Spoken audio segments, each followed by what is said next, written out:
بسم اللہ الرحمن الرحیم بسم اللہ الرحمن الرحیم الحمد لأہلہ والصلاة علی اہلہا۔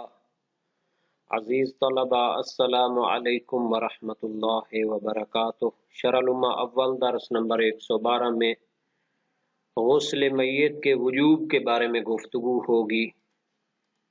غسل میت واجب ہے، کس کو غسل دینا واجب ہے، مسلمان کے حکم میں کون ہیں، اور سکت ہونے والے بچے کے غسل کا کیا حکم ہے، یہ مسائل ہیں جن پر گفتگو ہونے والی ہے۔ غسل میت کے بارے میں جو عبارت ہے سب سے پہلے اس کو دیکھتے ہیں۔ فرمایا الثانی الغسل، احکام اموات میں سے، مردگان کے احکام میں سے دوسرا غسل میت ہے۔ وَيَجِبُ تَغْسِيلُ كُلِّ مَيِّتٍ مُسْلِمٍ أَوْ بِحُكْمِهِ كَالطِّفْلِ وَالْمَجْنُونِ الْمُتَوَلِّدَيْنِ مِنْ مُسْلِمٍ وَلَقِيطِ دَارِ الْإِسْلَامِ أَوْ دَارِ الْكُفْرِ وَفِيهَا مُسْلِمٌ يُمْكِنُ تَوَلُّدُهُ مِنْهُ۔ واجب ہے غسل دینا ہر مردہ مسلمان کو، ہر مسلمان میت کو غسل دینا واجب ہوتا ہے، او بحکم ہی، یا جو مسلمان کے حکم میں ہو۔ تو عاقل بالغ مسلمان تو وہ خود مسلمان ہوتا ہے، بے حکم ہی جو مسلمان کے حکم میں ہوتے ہیں ان کی وضاحت دیتے ہیں۔ کالطفل والمجنون المتولدین من مسلم، بچہ اور پاگل مجنون جو مسلمان ماں باپ سے پیدا ہوئے ہوں تو وہ مسلمان کے حکم میں ہوتے ہیں، چونکہ خود تو ابھی بالغ نہیں ہوئے، عاقل نہیں ہیں کہ ان کا کلمہ کا اعتبار ہو، تو پس چونکہ ان کے ماں باپ مسلمان ہیں اس وجہ سے وہ مسلمان کے حکم میں ہوں گے۔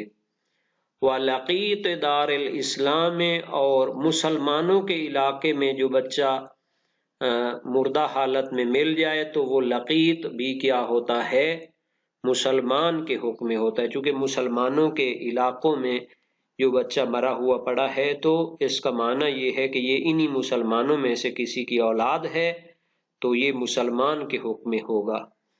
او دار الکفر، یعنی لقیط دار الکفر، کفرستان، کافروں کے ملکوں میں یا علاقوں میں کوئی بچہ مردہ حالت میں مل جائے، وفیہا مسلم، اور اس میں کوئی مسلمان بھی رہتا ہو، یمکن تولدہ منہ، اور امکان ہو کہ یہ بچہ بھی اسی مسلمان سے پیدا ہوا ہوگا، انہی مسلمانوں کی اولاد ہوگا۔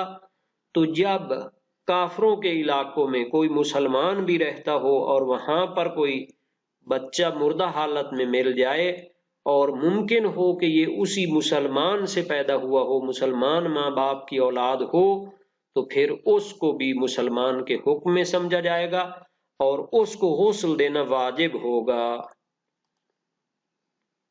والمسبی بید المسلم علی القول بتبعیتہ فی الاسلام، یہ والمسبی لکھا ہوا ہے حالانکہ یہ عطف ہو رہا ہے اسی سابقہ پہ جو مسلمان کے حکم میں ہوتے ہیں، تو بلکہ اس کو درست بھی کر دینا چاہیے، یہ مسبی یہ لفظ ہے، مسبی یو نہیں ہے۔ تو مسبی کا معنی کیا ہوتا ہے؟ جس کو قید کیا گیا ہو۔ تو اب اس کے بارے میں بھی وضاحت دیتے ہیں کہ مسبی یہ سے کیا مراد ہے، قیدی مراد ہے۔ والمسبی بید المسلم علی القول بتبعیتہ فی الاسلام، وہ کافر بچہ جو کسی جنگ میں مسلمان نے اسیر بنایا ہو، والمسبی یعنی اسیر بچہ، بید المسلم جو مسلمان نے اس کو اسیر بنایا ہو، علی القول بتبعیتہ فی الاسلام، اس نظریے کی بنیاد پر کہ جو کہتے ہیں کہ وہ بچہ اسلام میں مسلمان کے تابع ہوگا، وہ قیدی بچہ اسلام میں مسلمان کے تابع ہوگا۔ کما ہوا مختار المصنف، جیسا کہ شہید اول جو مصنف ہے لما کے ان کا نظریہ منتخب بھی یہی ہے کہ اگر کسی جنگ میں مسلمان نے کسی کافر بچے کو قید کیا ہو تو پھر وہ اسلام میں وہ بچہ جو ہے اسی مسلمان کے حکم میں ہوگا. اگر وہ مر جاتا ہے تو پھر اس کو غسل و کفن دینا بھی واجب ہوگا. وَإِنْ كَانَ الْمَسْبِيُّ وَلَدَ زِنَا، اگرچہ کہ وہ قیدی بچہ جو ہے حرام زادہ ہی کیوں نہ ہو، چونکہ ہم نے اس کے نسب کو نہیں دیکھنا بلکہ دیکھنا ہے کہ چونکہ وہ مسلمان کے ہاتھ میں قید ہے تو وہ مسلمان کے حکم میں ہوگا. تو یہ جو ہے نا جی وہ چیزیں ہیں جو مسلمان کے حکم میں ہیں. وَفِي الْمُتَخَلِّقِ مِمَّا الزَّانِي الْمُسْلِمْ نَظَرٌ، ایک بچہ پیدا ہوتا ہے جو مسلمان حرام کار کے پانی سے اور اس کے نطفے سے پیدا ہوتا ہے اور وہ مر جاتا ہے. اس کے بارے میں بحث ہے کہ جو حرام زادہ مسلمان حرام کار کے پانی سے پیدا ہوتا ہے حرام زادہ، آیا وہ مسلمان ہوگا یا نہیں ہوگا. اس میں اشکال ہے، نظروں میں نا اشکال ہے، اس میں دو وجہیں پائی جاتی ہیں، اس میں بحث کی گنجائش ہے.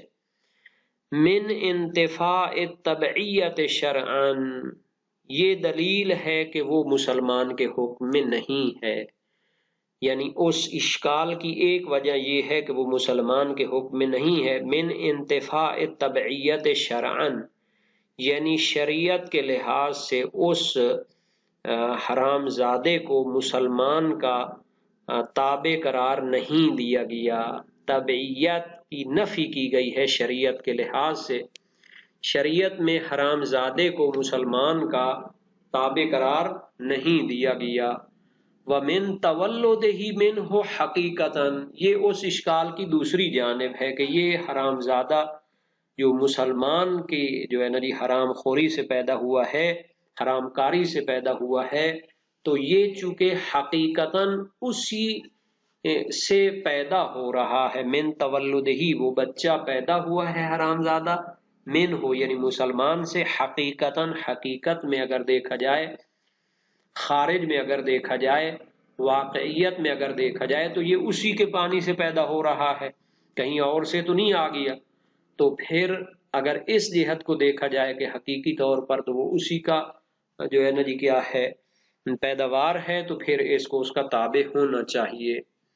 وَكَوْنِهِ وَلَدًا لُغَةً، اور وہ لغت کے اعتبار سے بھی اس کا بچہ شمار ہوتا ہے، اس کی اولاد شمار ہوتا ہے. لغت اور جو عرف ہے اس کے لحاظ سے وہ اس کا بچہ شمار ہوتا ہے.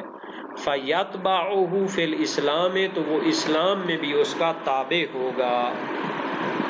تو لغت کو بھی معیار قرار دیا گیا ہے، عرف کو بھی معیار قرار دیا گیا ہے کہ یہاں پر ہمیں شک ہو کہ یہ اس کا تابع ہے یا نہیں ہے، تو پھر ہم دیکھیں گے کہ جناب علی لغت اور عرف کے اعتبار سے اسے اس کی اولاد کہتے ہیں.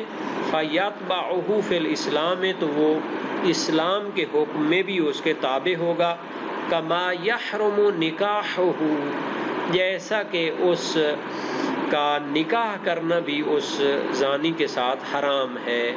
اب یہ تو نہیں کر سکتا کہ اگر وہ لڑکی ہو تو جب وہ بالغ ہو جائے تو پھر وہ زناکار اس سے کیا ہے نکاح کر لے، یہ نکاح حرام ہوتا ہے. اس سے بھی پتہ چلتا ہے کہ یہ اس کی اولاد ہے.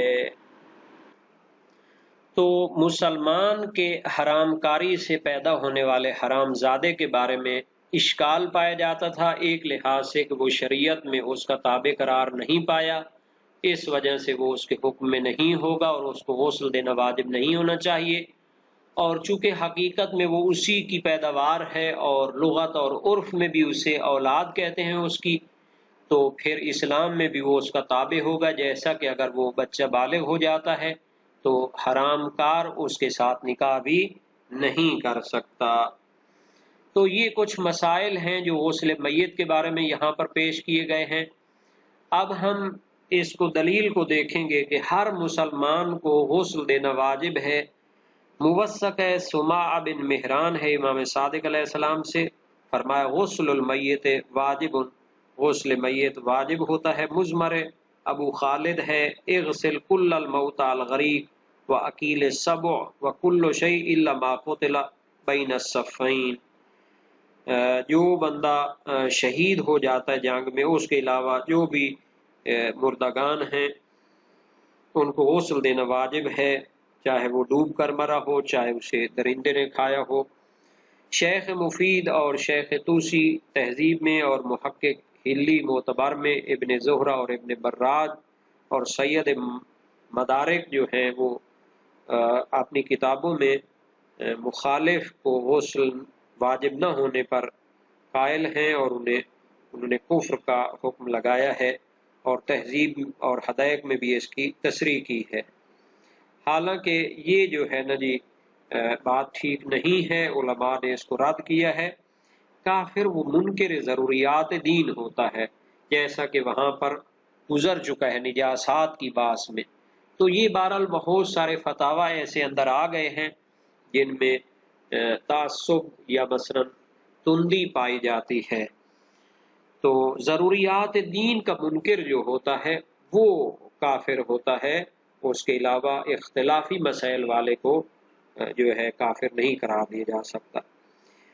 اچھا جی، کافر کو غسل دینا جائز نہیں ہے، اور جو کافر کے حکم میں ہو، جیسے غالی ہیں جو ائمہ معصومین کو خدا سمجھتے ہیں، ناسبی ہیں جو دشمنی رکھتے ہیں، گالیاں دیتے ہیں، اور خوارج ہیں جو جنگ کرتے ہیں اہل بیت کے ساتھ۔ موثق عمار صاباتی ہے امام صادق علیہ السلام سے، سئل عن النصرانی یکون فی السفر وَهُوَ مَعَ الْمُسْلِمِينَ فَيَمُوتُ، ایک نصرانی سفر میں مسلمانوں کے ساتھ ہے، مر جاتا ہے تو کیا کریں؟ قال علیہ السلام، امام نے فرمایا لا يغسلہ مسلم ولا کرم ولا يدفنہ ولا يقوم علی قبرہ وإن کان اباہ، مسلمان اسے غسل نہیں دے گا اور اس کی وہ کرامت نہیں ہے، اور اسے دفن بھی نہیں کریں گے، اور اس کی قبر پر بھی کھڑے نہیں ہوں گے اگرچہ کہ وہ اس کا باپ ہی کیوں نہ ہو۔ تو اب مجنون اور بچہ جو مسلمان کے اولاد ہوتے ہیں وہ سیرت قطعیہ کے تحت مسلمان کے حکم میں ہیں، ہر دور میں انہیں مسلمان کے حکم میں شامل کر کے ان کو تجہیز و تکفین کرتے رہے ہیں۔ اور بچے کے بارے میں خبر ابی نمیر ہے مولا حارث بن مغیرہ، میں نے امام صادق علیہ السلام سے عرض کی حدثنی عن الصبی الی کم تغسلہ النساء، کہ بچے کے بارے میں فرمائیے کہ کتنی عمر تک اسے عورتیں غسل دے سکتی ہیں؟ قال الی 3 سنین، کہ 3 سال تک اس کو عورت بھی غسل دے سکتی ہے۔ تو بہرحال